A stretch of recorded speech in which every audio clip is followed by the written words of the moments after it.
melihat dasar Alkitab dulu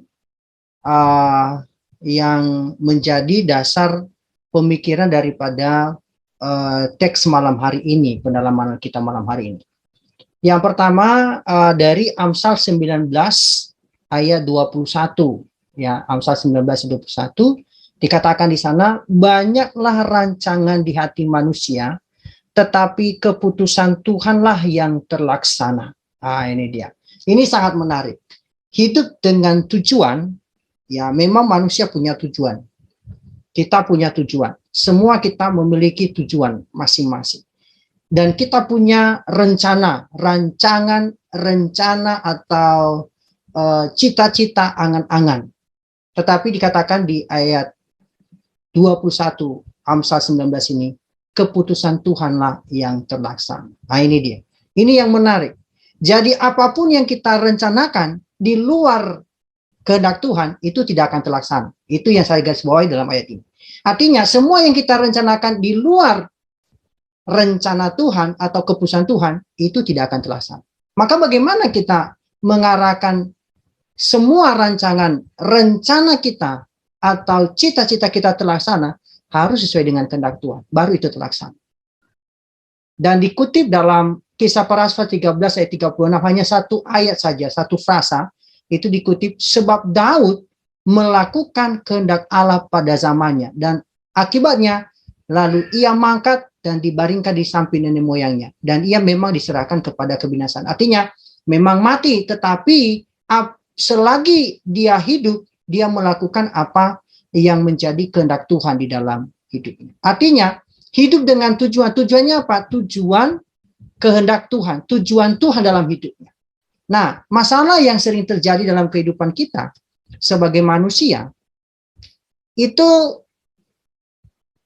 kebanyakan orang bergumul dengan masalah hidupnya, tentang pertanyaan siapakah aku? Itu yang sering menjadi persoalan. Yang kedua, apakah aku ini berarti atau tidak? Dan yang ketiga, apakah tempatku dalam hidup ini? Apakah dampak? Ya, apakah jati diri? Ya, tentang jati diri, siapa aku? Tentang merasa penting. Apakah aku ini orang berarti? Atau apa dampak? Apakah posisiku? Bagaimana tempatku? Ya. Wah, ini dia yang menarik. Nah, hidup di atas tujuan itu merupakan satu-satunya cara untuk sungguh-sungguh hidup. Nah, ini buku ini mengarahkan kita bahwa kita harus mengarahkan kepada hidup yang penuh dengan tujuan. Jadi hidup itu harus punya tujuan. Kalau hidup kita tidak punya tujuan, wah, sia-sialah hidup ini.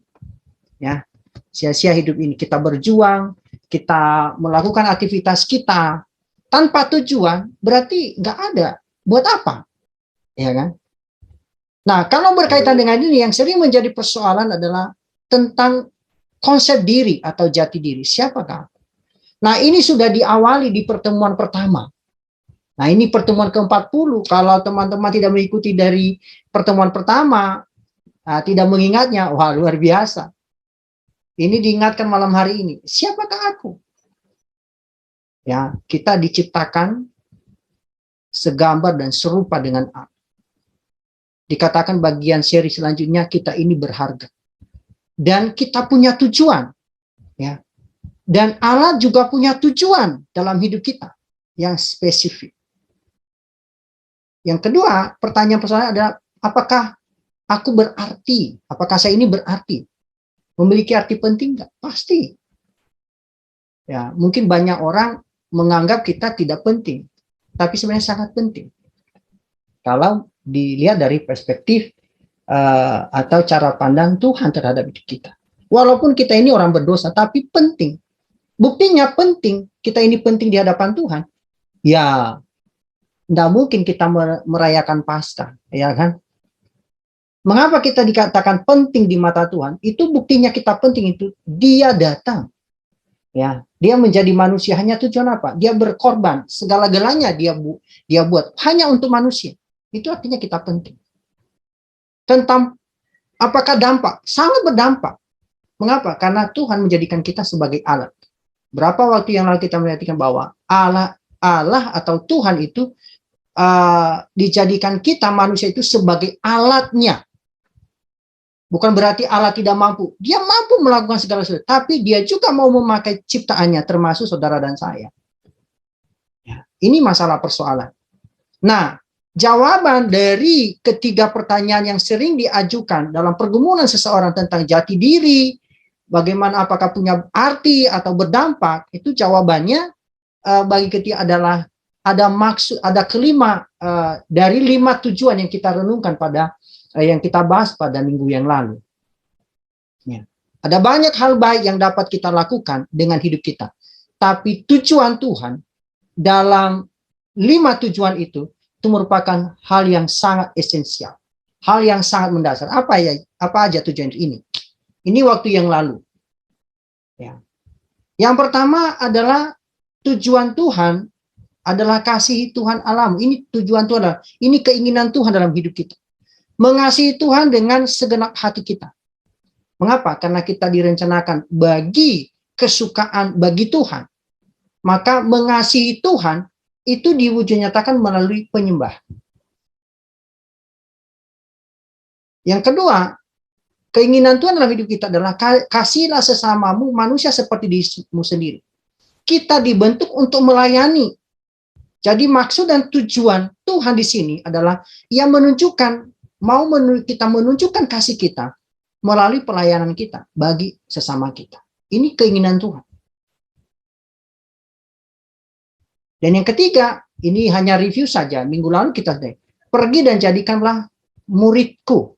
Artinya kita diciptakan bagi satu misi, sebuah misi. Dan tujuan di sini adalah membagikan pesan Tuhan.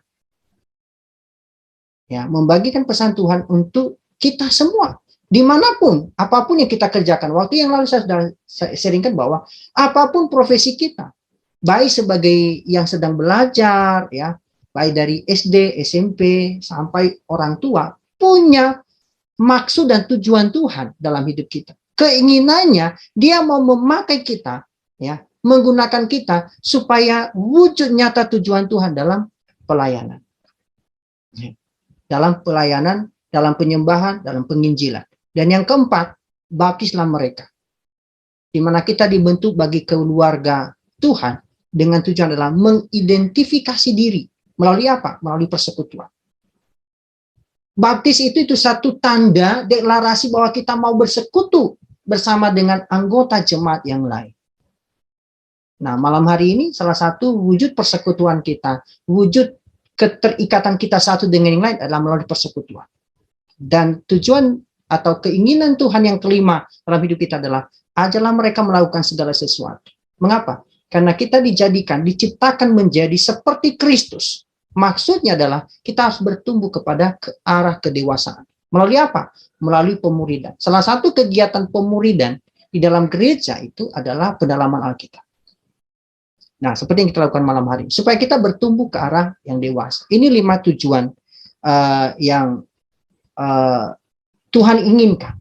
Dan sekali lagi, manusia itu gampang sekali terhanyut, ya, atau terpengaruh, ya, gampang sekali keluar dari jalur atau kehendak Tuhan yang paling utama.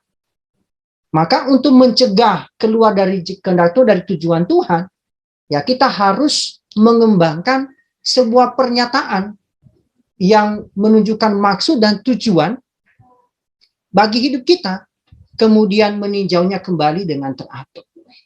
Ya, kita mungkin merancang satu pernyataan. Ya, contohnya di sini ada pernyataan yang ditunjukkan di sini bagian yang diajarkan kepada kita. Apakah pernyataan maksud tujuan hidup kita itu? Nah, maksudnya di sini, apakah yang menjadi tujuan Tuhan dalam hidup kita? Ya. Bisa kita lakukan dengan berkata-kata, ya, membuat satu komitmen, ya, meneguhkan komitmen dari kelima maksud dan tujuan Tuhan tadi dalam hidup kita, ya, yang ini. Kita mungkin menyusunnya dalam bentuk kata-kata, memformulanya, ya, bagaimana supaya ini terwujud. Ya. Nah, ini merupakan satu pernyataan dari kelima pernyataan ini yang menunjukkan arah kemana kita pergi, arah tujuan hidup kita. Nah, bisa dengan menuliskan itu di dalam sebuah kertas, ya, dengan memikirkan secara spesifik, kira-kira dalam penyembahan, wujud nyata dari tujuan Tuhan dalam penyembahan seperti apa? Apa yang bisa mewujudkan tujuan Tuhan itu dalam penyembahan? Tentu kualitas kita, hubungan kita dengan Tuhan, penyembahan kita bisa dalam pujian, ya, dalam pelayanan, ya. Apa yang secara spesifik yang bisa kita lakukan? Ya.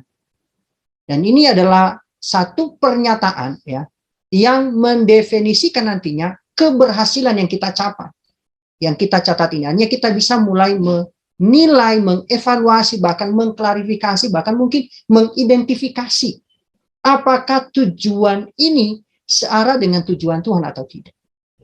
Paling tidak ada 5 hal yang tadi yang kita ingatkan. Yang pertama adalah bagaimana penyembahan kita, bagaimana pelayanan kita, bagaimana penginjilan kita, bagaimana persekutuan kita, bagaimana kita dalam pemuridan, bagaimana kita dalam bertumbuh, ya.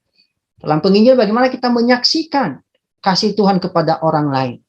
Nah, ini semua mengarahkan kita kepada satu tujuan, dan itu bukan tujuan kita, sekali lagi bukan tujuan kita, adalah tujuan Tuhan. Nah, ini dia. Nah, ini juga pernyataan-pernyataan yang kita ungkapkan atau kita susun bagaimana mewujudkan tujuan itu bagaimana kita bentuk kita, ya, pembentukan kita atau karakter kita. Dan itu juga mencerminkan cara-cara Tuhan dalam mengarahkan kita sesuai dengan tujuan atau maksud Tuhan menciptakan kita. Tentu di sini adalah merupakan hal yang sangat unik untuk mengambil bagian dalam melayani Tuhan. Maka kita diarahkan, mari kita mengambil waktu. Ya, bisa setelah sharing firman Tuhan ini, bisa juga next kita harus mengatur waktu supaya kita buat rancangan, ya, rencana sesuai dengan tujuan Tuhan. Hidup dengan tujuan tentu dikatakan ada catatan di sini, jangan kita mencoba menyelesaikan satu tujuan dengan satu setting tunggal, artinya hanya satu saja. Tapi jangan juga kita memberikan target kesempurnaan dalam draft yang pertama. Ya, tentu itu tidak mungkin dicapai. Tapi tuliskan saja apa yang menjadi pemikiran-pemikiran yang memang itu ide yang keluar, baru nanti diarahkan. Ini menarik. Artinya kita perlu melakukan evaluasi, mencatat apa yang menjadi target-target kita, apa yang menjadi rancangan kita, dan kita coba melihat apakah ini target atau rencana draft yang kita buat ini sesuai dengan 5 tujuan Tuhan yang ingin Tuhan mau kita lakukan sesuai dengan tujuannya. Ya, tentu dalam segala aspek tadi, ya. Nah, paling tidak ada 5 pertanyaan yang memang harus kita pertimbangkan untuk mempersiapkan pernyataan kita terkait dengan 5 tujuan Tuhan tadi. Yang pertama, apa yang menjadi pusat hidup kita? Dan ini berbicara tentang penyembahan. Bagi siapa kita hidup? Ya. Dalam membangun hidup untuk apa? Ya, pusatnya di mana? Nah, ini berpusatkan kepada Tuhan. Orang-orang Yahudi, ya, dalam perjanjian lama, pusat hidupnya, pusat penyembahannya kepada Tuhan. Dan demikian juga saat ini. Kita sebagai orang yang percaya, pusat penyembahan kita adalah kepada Tuhan, di dalam dan melalui Kristus. Harus itu menjadi poros. Sering dikatakan, Yesus Kristus itu harus menjadi poros satu-satunya dalam hidup kita. Makanya yang menjadi pertanyaan pertama untuk membuat satu komik pernyataan dalam sebenarnya, apa yang menjadi pusat penyembahan kita?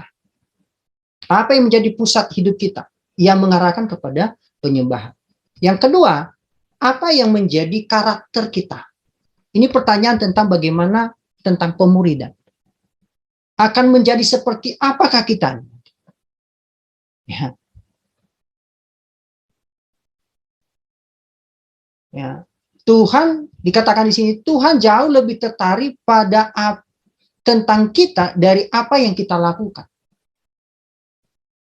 Makanya dikatakan di sini apa yang menjadi karakter hidup kita. Ya. Mungkin dalam hal apa yang kita lakukan pasti banyak gagal. Tapi Tuhan mau bagaimana, apa jadinya kita itu. Ya. Seperti apa karakter. Itu yang Tuhan lebih tertarik. Maka tentu di sini kita diinginkan kualitas karakter yang baik. Ya. Tentu di sini kita harus bertumbuh dengan firman Tuhan. Karakternya harus baik. Dan itu yang lebih Tuhan inginkan daripada apa yang kita lakukan. Mungkin kita bisa melakukan sesuatu tapi tidak sempurna. Tapi dimulai dari pribadi kita dulu. Ya. Karakter kita baik, pasti hasilnya baik. Yang ketiga, untuk pertanyaan yang perlu kita pertimbangkan adalah apa yang menjadi peran kita atau sumbangan hidup kita.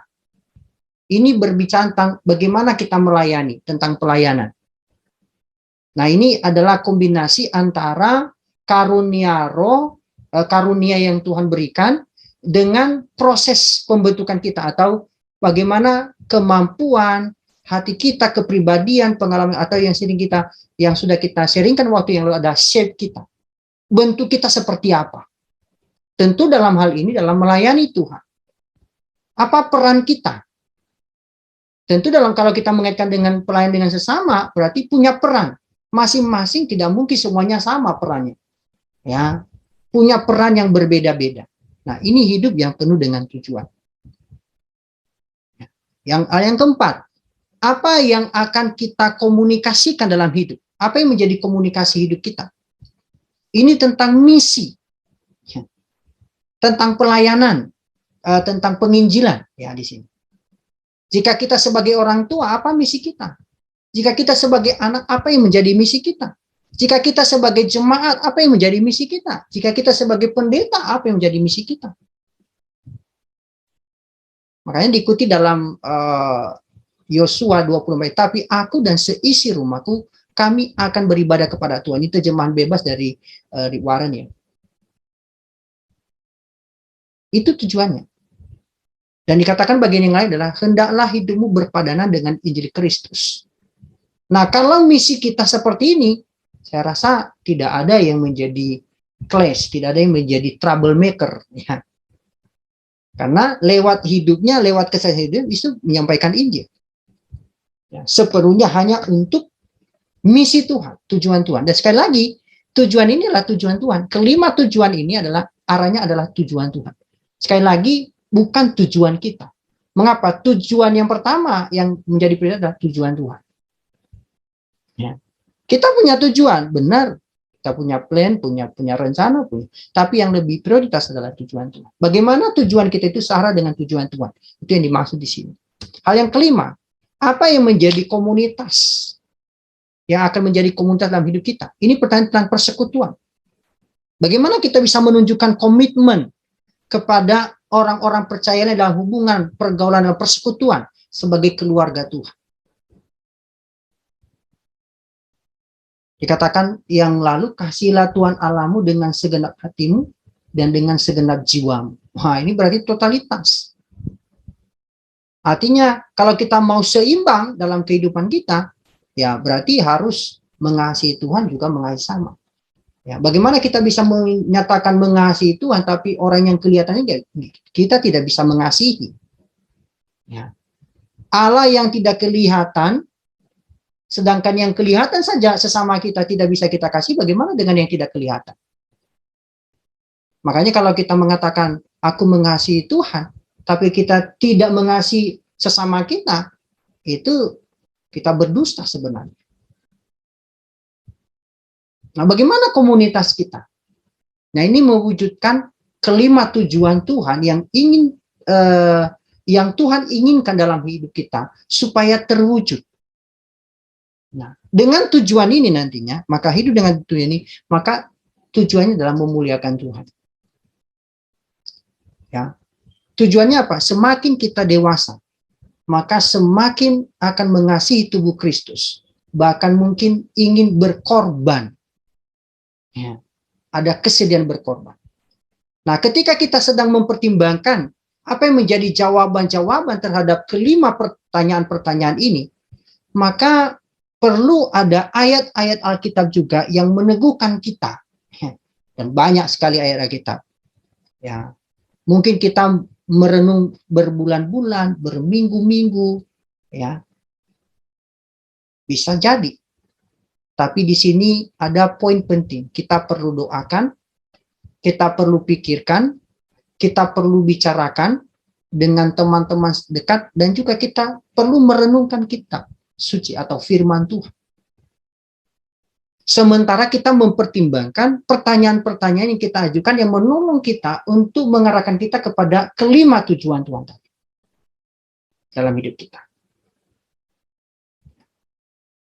Nah, contohnya di sini ada beberapa contoh yang diberikan. Yang pertama, maksud tujuan hidup itu adalah menyembah Kristus dengan segenap hati, melayani dengan pengalaman atau dengan bentuk kita atau kemampuan kita segala, karena SEP itu kan merangkum semua totalitas ya, melayani dengan totalitas, bersekutu dengan keluarga yang lain sesama Kristus, bertumbuh seperti dalam karakter dalam memenuhi misi di dunia, sehingga pada akhirnya adalah hanya untuk kemuliaan Tuhan.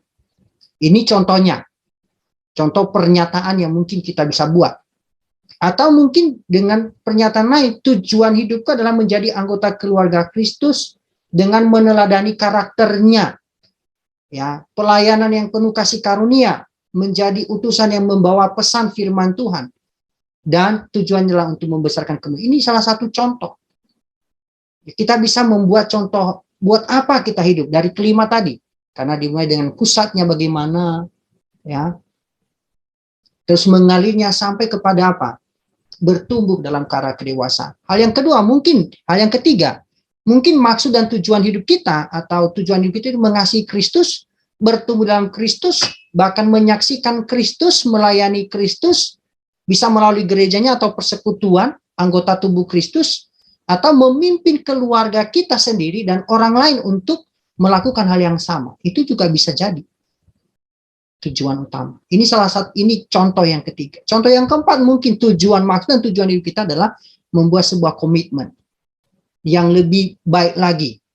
Ya, tentu mengarah kepada perintah agung atau disebut dengan amanat agung.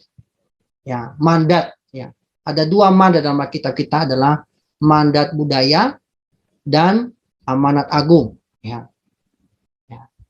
Itu mandat budaya itu bagaimana ciptaan itu ya membagi hidup berdampingan dengan orang lain dengan ciptaan Tuhan, tapi ada pesan juga yang di sisi yang tidak bisa dibilang adalah amanat agung. Ini luar biasa. Ya, mandat itu diberikan kepada saudara dan saya. Ya, amanat budaya sering diidentikan dengan beranak cucu dan bertambah banyak. Tapi amanat agung lebih kepada peran rohaninya bagaimana? Ya. Bisa saja, silakan teman-teman, Bapak Ibu memikirkan supaya hidup kita itu punya tujuan. Nah, atau bisa juga dengan yang kelima ini adalah tujuan hidup kita adalah keserupaan dengan Kristus. Keluarga kita adalah gereja, pelayanan kita adalah hidup kita, pelayanan kita adalah untuk Kristus saja, misi kita ya menjangkau jiwa bisa jadi, motivasi kita hanya untuk kemuliaan Tuhan. Silakan. Disengaja dikasih titik-titik di sini supaya kita mengisi. Bebas. Tentu di sini adalah arah kepada tujuan Tuhan tadi, tujuan yang diinginkan Tuhan tadi. Ya, yang kelima ini. Ini yang Tuhan inginkan dalam hidup kita. Nah, bagaimana tujuan Tuhan ingin tercapai dalam hidup kita? Kita harus juga membuat formula dan dibantu dengan pertemuan malam hari ini, ya ini minggu lalu ya. Bagaimana hidup kita ya seimbang dengan tujuan Tuhan. Nah, bagaimana mengarahkan malam hari ini kita diarahkan supaya kita memiliki tujuan, arah yang jelas. Ya, fokusnya kemana? Sasarannya yang tepat dan sasaran yang utama adalah hanya untuk Tuhan. Ya, bukan sasaran kita yang utama, tapi sasaran atau tujuan Tuhan. Ya, dikatakan di sini bahwa mungkin kita bertanya-tanya bagaimana dengan kehendak Tuhan? Bagaimana dengan pekerjaan, pernikahan kita? Bagaimana kita harus hidup? Bagaimana kita sekolah? Dan dikatakan di sini ini adalah hal yang kedua atau dikatakan hal yang sekunder, masalah yang nomor 2 dalam hidup kita. Ya. Mengapa? Ini bukan masalah yang utama. Masalah menikah, masalah studi, atau masalah apapun. Bukan. Itu bukan tujuan utama. Ini nomor yang kedua.